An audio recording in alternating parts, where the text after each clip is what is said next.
Today we'll be introducing our first transformation, which is vertical and horizontal translations. We're going to start with vertical translations, and what we'll do is we'll start with two basic graphs and use a table of values to see how a change in the function changes the graph. To start off, you can fill in our basic square root function and our basic absolute value function without any changes in the equation. So you can pause the video and do that, and then come back and let's look at how they change when we change the equation a little bit. All right, so for the square root of x minus 2, what I'm going to do is create a table of values just so we can kind of see what the pattern is. And the idea is once we recognize the pattern, we can simply transform the graph instead of having to individually calculate values.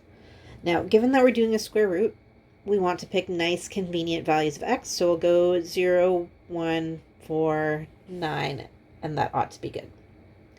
Now if we just calculate the square root of x, this is going to be 0, but what we're doing now is subtracting 2. So our first y value will be negative 2, then negative 1, 0, and 1. And let's plot these on the graph and see how our new transformed graph compares to the original. So we start at 0, negative 2. Let's make that graph a bit bigger for now. We go to 1, negative 1, 4, 0, and 9, 1. And if we plot those points, we can see the graph essentially follows the same shape as before. However, it has been shifted down 2 units. And we can go back to our equation and see we have a minus 2 afterwards. And that essentially shifted all of our y values down by 2. Let's look at a second graph and see if we can find a similar pattern between the equation and how it affects the graph. So let's go to the absolute value graph. And again, for this one, we'll just do a table of values so we can get a good comparison. So we'll do x and y. We're taking the absolute value of x. And after we take the absolute value, we will then add 3. Let's start with some negative values as well, since the absolute value graph is going to have both negative and positive. So we'll go negative 3, negative 2, negative 1, 0, 1, 2, 3. That should be plenty. So we take the absolute value of x, and then we add an additional 3, and our y values will be 6, 5, 4, 3. And then going into the positive values, we go back up 4, 5, 6. I'm actually going to start, just to make it a little bit clearer, with our middle point there, 0, 3. That's going to happen up 1, 2, 3 here. And then if we take our negative x values, we have a point at negative 1, 4, negative 2, 5, and negative 3, 6. For our positive values, we have a point at 1, 4, 2, 5, 3, 6. And you can calculate some more points if you need to, but hopefully we get the basic shape of the graph.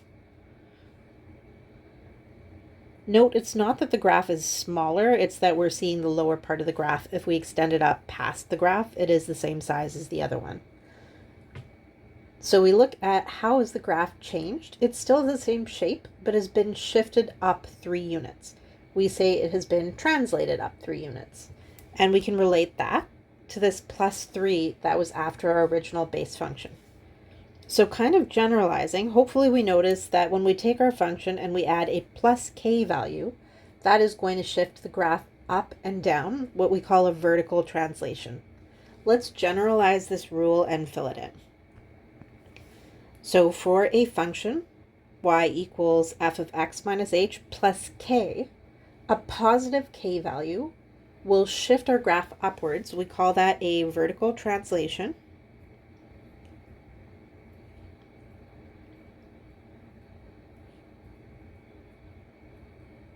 Sorry, try best to fit that in. Vertical translation. And we would specify up how much. If we have a plus k, for example, we had a plus 3, we went up 3 units. A plus k will be up k units. Similarly, if k is negative or you see minus a number, like minus 2 shifted our graph down by 2, that will be a vertical translation down.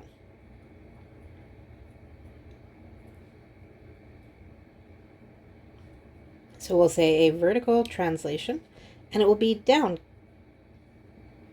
k units.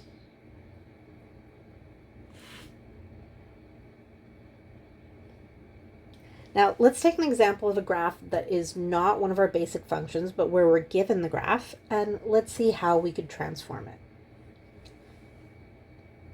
All right, so for example, when we are given a graph, we could probably make an equation for this if we broke it into pieces, but we're just going to use the points on the graph, and we're going to decide what kind of a transformation do we need.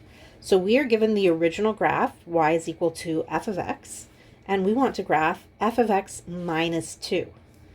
In other words, k equals negative 2. So we can tell that this is a vertical translation.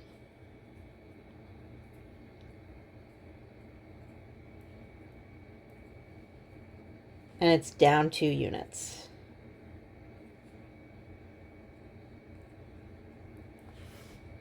Now you can physically look at the graph and shift your key points down 2 units. So for example, if you see you have a point here and a point here, you can take all of those key edge points and shift them all down by 2. We do have another notation for showing how we do that. We call this mapping notation. Let's write out what it would look like in mapping notation. Mapping notation takes an original point, let's generalize and say x comma y, and it tells us what do we do to that point. So we use an arrow to show where that point will be transformed or mapped to. So if we started with an x value, we haven't changed our x value, it will still be x, but our y value needs to be shifted down by 2, so our y value is going to be mapped to y minus 2. What that essentially means is if you take a point, you just subtract 2 from the y value. Let's start with our point on the very left, this one right here. That point is -6, -5. The way I would write this in mapping notation is I would start at -6, -5. I would write an arrow to say it is mapped to a new location. In the new location, x is the same, but y goes down by 2. So -5 minus 2 is -7. Now that probably sounds a lot more complicated compared to just drawing it on the graph. Drawing it on the graph will just be shift it down by 2. We took our y value, we subtracted 2, or we slid it down by 2. Let's do the same thing with the other points. We'll write each of them out in mapping notation, and then we'll graph all of them on the graph together. So our original points are 3, 9, 2, 9. Sorry, that's a -3, 9. 2, 9. And 5, -3. For each of those points, can you try mapping it into its new location?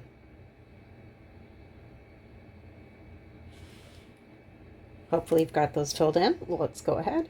So we now go to -3, 7, 2, 7, and 5, -5. So let's plot these on the graph, and we should notice that they all kind of follow the same pattern. So down by 2, down by 2. It is going to maybe overlap the other graph. That is okay. And down by 2. Now to draw the entire function, what we just need to do is connect our key points. And that's why it's helpful to choose all the edge points.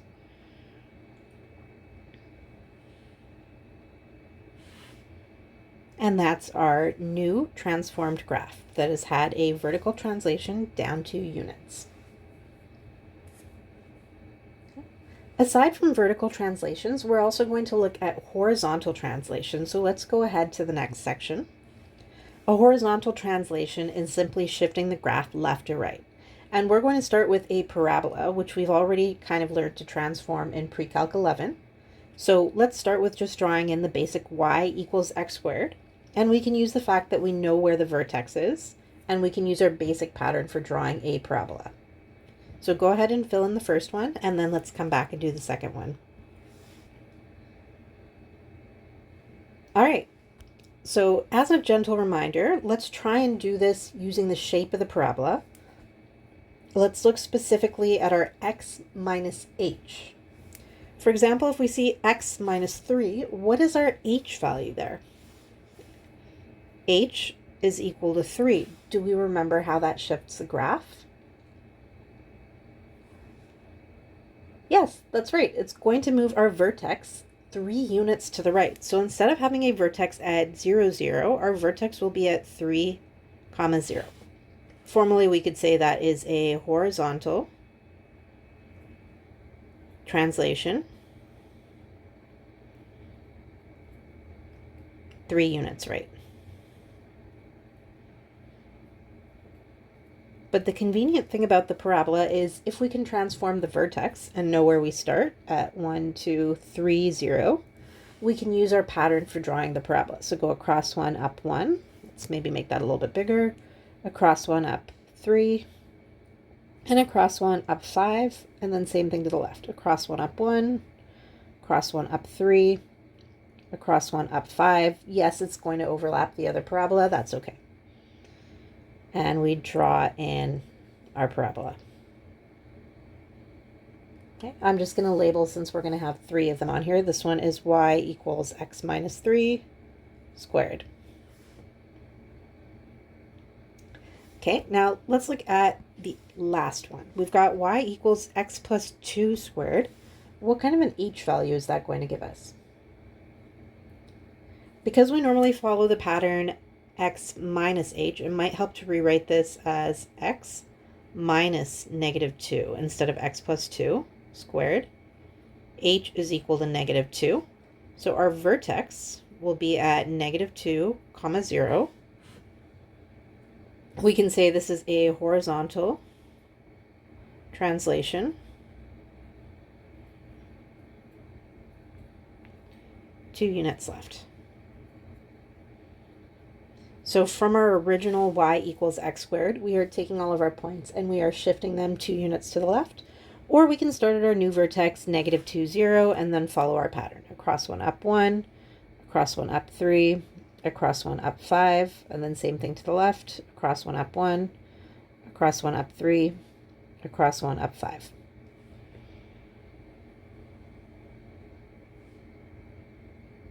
If you need a little more verification that these are indeed being translated like that, what you can do is pick some x values and calculate them and see that it does correspond to those y values.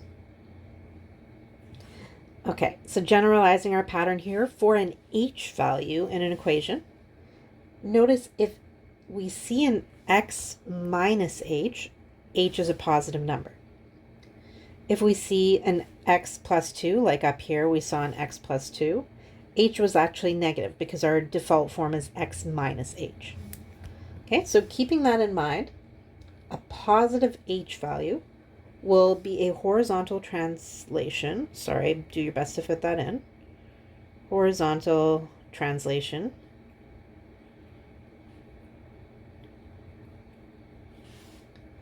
H units to the right. So I'll just say h to the right. A negative h value will be to the left. Horizontal translation, h to the left. And again, let's just do one example. We can take the same graph as before, and we can see how we transform it for this. All right, do we actually have the same points?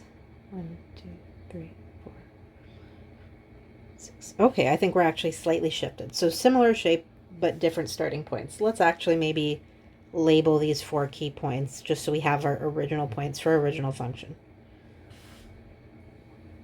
So we've got a point at negative 6, negative 8.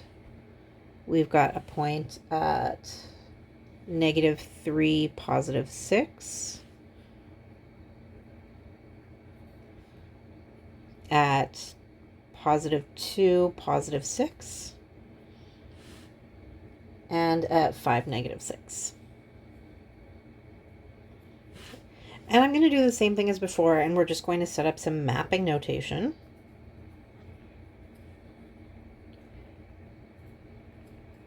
To show how each of these points will be transformed. It may seem kind of straightforward. So for example, here, if we have x minus 2 and we can see that we have an h value of 2, it may seem very straightforward that you're just sliding the graph 2 units to the right. Where mapping notation comes in very handy is when you have multiple transformations and you need to apply them in a certain order and keep track of all of them. It allows you to do all the transformations in one step. So right now is kind of a basic application of it, but it's very useful later on. So we'll start with x comma y.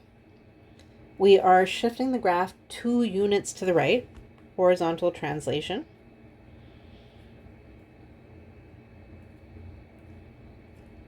To right.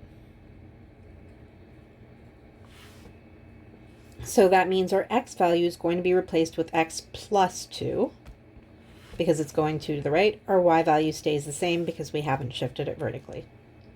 So let's go ahead and fill in the mapping notation for this. So for example, the first point will be mapped, instead of -6, we add 2, it's -4, and then -8 because the y value stays the same. We can do that with all 4 points. You can go ahead and fill in the rest of them.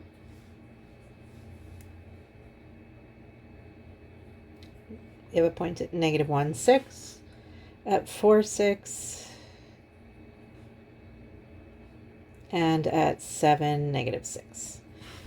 And let's draw these on in a different color. So we're going to take each of those 4 key points and we're going to shift it 2 units to the right.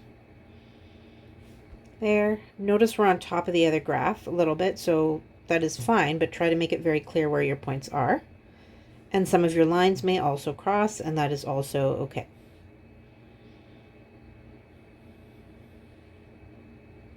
And if you want to label this on the graph, you can label it f of x minus 2. And that's it. Head to the next video when you're ready for the next part.